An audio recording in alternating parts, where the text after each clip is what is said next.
와우! 달슨의 라이브! 결국 버티지 못했네요. 첼시의 램파드 감독이 경질됐습니다. 그러면서 이제 후임으로 거론되는 토마스 투엘 감독이 첼시를 구해낼 수 있을지 좀 지켜봐야 될 것 같은데요. 첼시의 레전설이죠, 램파드 감독은. 2019년 여름에 이제 첼시 감독으로 좀 부임했을 때 굉장히 좀 기대가 컸던 게 사실인데, 램파드 감독의 첼시에서의 도전은 일단 끝이 났습니다. 나중에 또 돌아올 수는 있겠지만, 사리 감독 후임으로 왔을 때 기대가 좀 상당히 컸죠. 왜냐하면 뭐 램파드 감독 하면 첼시에서의 어떤 한 시대를 좀 풍미했던 이 램파드와 드록바의 어떤 조합이라든지 미들라이커, 정말 대단하지 않았습니까? 이런 존재감이 다시 돌아온 거였기 때문에 첼시 팬들의 기대가 좀 상당히 했었는데, 1년 6개월 동안 그동안 첼시를 좀 이끌었습니다. 하지만 이렇다 할 성적을 좀 거두지 못하면서 이번에 좀 물러나게 됐습니다. 해임의 결정적인 이유 이러면은 아무래도 이거겠죠. 굉장히 많은 돈을 투자했는데 성적은 좀 초라하다, 이렇게 좀 전개될 수 있을 것 같아요. 지난해 여름에 뭐 3천억 원이라고 하는 어마어마한 돈을, 다들 코로나 때문에 어려운데 첼시는 돈을 좀 풀어가지고, 뭐 그전에 이제 그 영입이 좀 금지되고 이러면서 모아놓던 돈을 좀 푼 것도 있었고, 어쨌든 돈을 굉장히 많이 썼죠. 뭐 베르너라든지 하베르츠, 뭐 벤치렐, 맨디 등등등등 정말 많은 선수들을 좀 영입을 하면서 기대가 좀 컸었는데, 현재 순위가 지금 9위입니다. 9위면은 유로파 리그도 나갈 수 없는 그런 순위이기 때문에 이거 큰일 났다 이런 얘기 좀 있었죠. 실제 이것 말고도 램파드 감독이 1년 6개월 동안 첼시를 이끌면서 따냈던 어떤 결과를 놓고 보면 좀 좋진 않았어요. 예. 첼시에서 모두 84경기를 좀 치렀는데 44승 15무 25패입니다. 승률이 딱 반타작 정도? 52.4%인데요. 이거는 로만 구단주가 온 게 한 17년 됐나요? 예. 구단주가 이제 완전히 그 첼시를 바꿔놨던 거 아닙니까? 런던발 러시아 혁명. 예. 그런데 그 이후에 이제 로만 구단 체제에서 50경기 이상 지휘한 감독 중에 이 승률 52.4%는 최저입니다. 예. 그리고 경기당 평균 승점을 놓고 보더라도 1.67점인데요. 이 역시도 최악입니다. 뭐 위에 그란트라든지 무리뉴, 그다음에 콘테, 안첼로티, 베니테스 감독 이렇게 쭉 이어지는데, 맨 아래에 있는 바로 감독이 램파드 감독입니다. 첼시의 프리미어리그 1992년 출범 이후에 뭘 따져서 놓고 보더라도 모든 역사 프리미어리그에 경기당 평균 승점 1.67점 램파드 감독의 이 성적은 최저 역대 4위에 해당하는 좋지 않은 그런 결과입니다. 정식 감독만 따졌을 텐데 글렌 호들이 가장 좋지 않았었고요. 그 다음이 이반 포터필드, 그 다음이 이제 루드 굴리트 감독이었는데, 이어서 램파드 감독이 좋지 않았던 경기당 평균 승점을 좀 기록했죠. 내용적으로는 이제 두 가지 같아요. 이 뭐야 자기 색깔이? 램파드 감독의 축구 색깔은 뭐야? 이거랑 또 하나는 이제 그 위기 대처 능력이 좀 부족한 거 아니냐, 이 두 가지가 좀 걸렸던 거 하죠. 그 자기 색깔이라는 부분은 이제 첼시 팬들이 이제 항상 좀 이야기 많이 했던 것 같아요. 램파드 감독이 추구하는 게 뭐냐? 뭐 어린 선수를 중용을 하고 이건 알겠는데 좀 더 자기 색깔이 분명하고 이랬으면 좋겠는데, 뭐 이거 잘 보이지도 않고 그냥 결과도 잘 나오지 않으니까 이게 뭐냐? 이런 거에 대한 이야기를 했던 것 같고요. 전술적 지향이라든지 실제로 드러나는 모습들. 두 번째는 이제 위기가 찾아왔을 때 그걸 좀 뚫어내는 좀 시원시원한 어떤 전술적인 승부수도 좀 있고 변화도 좀 있고, 아니면 막 끌어가는 리더십도 있어야 되는데 약간 뭐 술에 술 탄 듯 물에 물 탄 듯 이런 거 아니냐라고 하는 게 좀 있었던 것 같아요. 위기관리 능력에 대한. 근데 이거는 사실 조금 저는 데려올 때부터 좀 염려가 됐던 지점입니다. 램파드 감독이 뭐 선수로서야 정말 커리어 정말 대단했던 선수, 뭐 이렇게 짚을 게 없는 그런 선수긴 하지만 감독으로서는 커리어가 너무 짧았잖아요. 2부의 이 더비 카운티 정도를 이끌고, 그것도 한 시즌 정도 이끌고 왔기 때문에 이런 위기가 분명히 찾아올 텐데 너무 좀 빨리 데려온 거 아닌가? 조금 더 램파드 감독을 이렇게 좀 경험이 좀 쌓이고 좀 감독으로서 좀 세월이 좀 익은 다음에 좀 데려오는 게 좋았을 것 같은데, 너무 좀 빨리 데려오는 게 좀 걱정이었는데 결과적으로는 이번에 좀 물러나게 됐습니다. 그래도 로만 구단주 같은 경우는 이례적으로 그 경질을 하는 그 공식 홈페이지 성명서에 보니까 자기의 어떤 안타까움이라든지 아쉬움을 좀 직접적으로 거론을 했더라고요. 원래 로만 구단주가 그런 잘 안 하잖아요. 근데 확실히 레전드에 대한 예우는 좀 한 것 같고, 그다음에 또 사실 언제든지 램파드 감독이 돌아올 수도 있잖아요.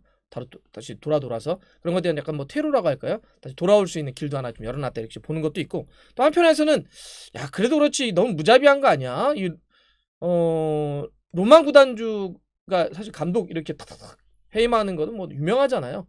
사실 이번에 그러니까 오히려 램파드 감독이 레전드였으면 올해 그나마 좀 지켜봐 준 거다 이런 의견도 있는데, 이거에 대한 어떤 그 경질의 칼춤 로만 구단주에 대한 이것도 좀 비판이 있는 건 사실인데, 그래도 어떤 의견이건 간에 램파드 감독이 감독으로서는 참 어려운 시간이었다 이런 건 다 공감하시는 것 같아요.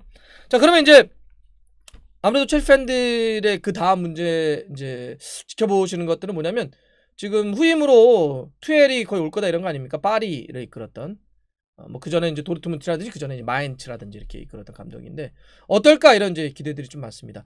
일단 투엘 감독은 전술가로서는 뭐 굉장히 유명하죠. 아주 디테일하게 아주 세밀한 어떤 그 작은 전술적인 것까지 다 짜내는 그런 감독이고, 약간 지금 이제 리버풀의 클럽 감독 이게 그 어쩌면 길을 계속 걸어왔잖아요. 마인츠의 클럽 감독이 있다가 도르트문트로 떠나니까 마인츠의 뒤를 이었던 감독이 투엘이고요. 그다음에 도르트문트에 있다가 또 저 클럽 감독이 리버풀로 떠나니까 그 도르트문트를 이끌었던 감독이 또 투엘입니다. 그러다가 투엘은 파리를 이끌다가 이제 넘어오게 된 건데, 그러니까 클럽 감독의 축구와 상당히 좀 비슷하다 보면 크게 보면 굉장히 공격과 수비 템포가 굉장히 빠릅니다. 스피드를 상당히 좀 중시 여기고, 또 하나는 그 전면적인 아주 고강도의 압박. 예. 뭐 이제 클럽 감독 얘기할 때 이제 개겐 프레싱이라는 표현을 쓰는데 경쟁 전체에 굉장히 압박을 좀 세게 거는 이런 이제 축구를 많이 하게 되고요. 포메이션적으로는 굉장히 공격적인 스타일인데 약간 4-3-3의 아주 공격적인 스타일. 그다음에 뭐 4-4-2도 쓰게 되고요. 3백도 씁니다.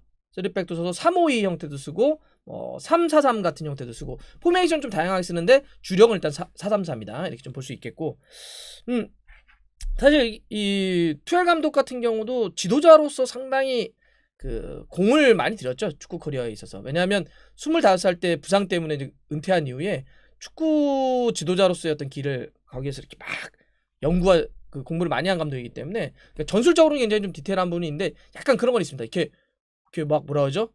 이렇게 좀 막 우욱 하는 게 있어요. 막 이렇게 한마디 성깔이 좀 있는 감독이어가지고 이제 그런 게 이제 가끔씩 좀 마찰이 일어날 수도 있습니다. 그래서 요런 게 좀 어떻게 할지 요건 좀 지켜봐야 되는 포인트인데, 그래도 뭐 꾸준하게 일정하게 결과를 좀 내왔고, 또 파리에서는 지난해 같은 경우는 파리를 또 유럽 챔피언스리그 결승까지, 물론 결승전에서는 바이에른 뮌헨을 지긴 했지만 이런 결과를 내왔던 감독인 것만은 분명합니다. 자 그러면 지금 당장 사실 뭐 투엘이 이제 부임한 다음에 선수단을 어떻게 개편할지는 지켜보는 게 좀 맞겠지만, 대충 크게만 한번 예상을 해보면 이럴 것 같아요. 좀 떨고 있는 선수들도 좀 있을 것 같고, 아니면은 야 이게 대단한 반전의 기회가 될 수도 있는 선수도 투엘 감독 체제에 있을 것 같습니다.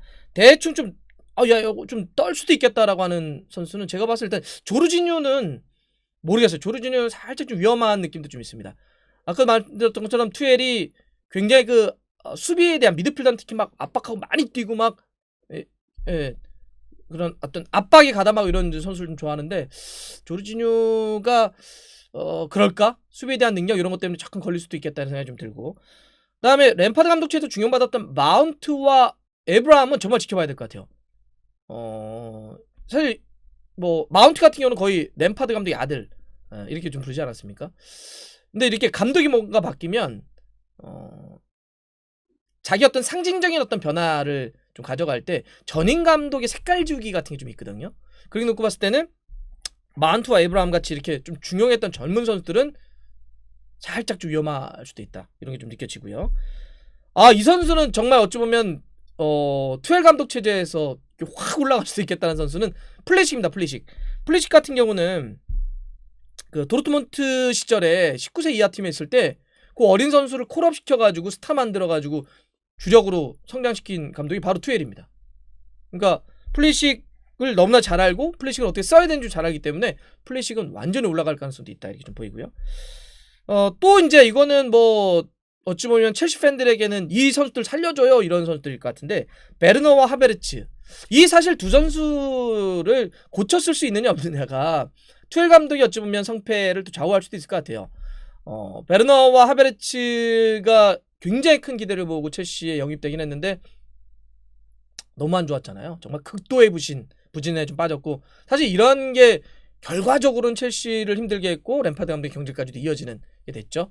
물론 이제 램파드나 하베르츠는 램파드 감독이 그만큼 잘 못 썼다 이런 게 좀 있었습니다. 그러면 이제 새로 들어온 투엘 감독 같은 경우는 독일 출신이고 이 두 선수는 다 독일 선수들이기 때문에, 물론 이 두 선수를 직접적으로 이렇게 이끌었던 적은 없습니다. 투엘 감독이 자기가 지도했던 적은 없지만 그래도 워낙 잘 알고 있기 때문에 이 두 선수를 어떻게든지 살려내냐, 이건 굉장히 관건이 될 것 같아요. 하베르츠 같은 경우는 일단 제가 봐서 스타일은 맞아요. 제가 아까 굉장히 많이 뛰는 축구를 한다고 그랬는데, 하베르츠 같은 경우는 그 허리 쪽은 진짜 활동량이라든지 항상 보면 뛴량이나 평균 스피드가 가장 빠른 선수입니다. 일정한 속도로 굉장히 경기장을 많이 누비는 선수이기 때문에 잘 쓰면 하베르츠 같은 경우는 좋을 수 있겠다. 베르너는 좀 지켜보긴 해야 될 것 같아요. 베르너 같은 경우는 일단 공격과 수비에 전환 템포가 좋다라고 하는 데는 맞을 수 있겠지만, 일단 베르너를 어떻게 활용을 할지 요거는 좀 지켜봐야 될 포인트이기 때문에 어쨌든 요 베르너와 하베르츠를 어떻게 쓰느냐. 첼시에 이어지는 경기는 28일 목요일 새벽 3시 울버햄튼과의 홈 경기입니다. 뭐 이 경기 때 어떤 모습을 좀 보여줄지는 지켜봐야 되겠지만 굉장히 재밌을 것 같아요.